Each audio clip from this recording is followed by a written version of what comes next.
Македонија ќе почитува одлуката донесена на НАТО самитот и ќе го зголеми буџетот за одбраната на 5% од бруто домашниот производ, потврдуваат од Министерството за одбрана.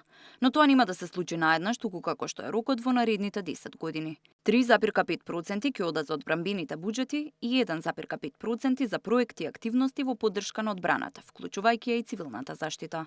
Нашата земја како доверлив сојузник на НАТО, исто како што ја почитуваше претходната одлука за издвојување на 2% од БДП за одбрана, што е видливо и преку овогодинишниот одбранбен буџет, кој изнесува 329 милиони евра, односно 2% од бруто домашниот производ, така ќе ја почитува и одлуката од самитот во Хаг.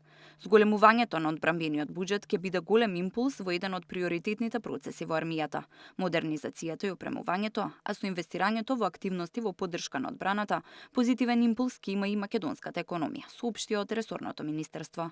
Но колку Македонија ќе може да го издржи овој товар на буџетот? Дали земјава реално има капацитет да ги следи овие барања, особено ако се има предвид дека Македонија не се соочува со директна воена закана? Колку е рационален чекор за една мала земја без војна, со слаба економија и силна потреба од инвестиции во здравството, образованието и инфраструктурата? Според поранишниот министер за одбрана Зоран Јулевски, издвојувањето на 5% за одбраната е очекувана одлука со оглед на промените во геополитичката состојба. Овие пари кои ќе бидат издвоени од буџетот секако ќе бидат вратени во економијата преку сајбер безбедноста во која ќе се инвестира, изградбата на патишта, но и модернизацијата на армијата.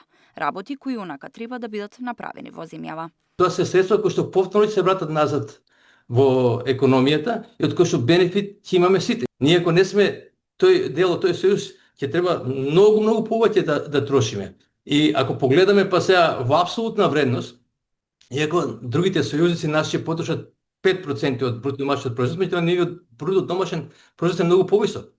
Така да тие ќе искористиме нивните средства индиректно за наша одбрана. Но некои земји членки на НАТО, како Шпанија, Словачка и Белгија, сакаат иземање од оваа одлука со образложение дека има други приоритети во престојните години, а не вооружување. Тамара Дичевска, Сител телевизија.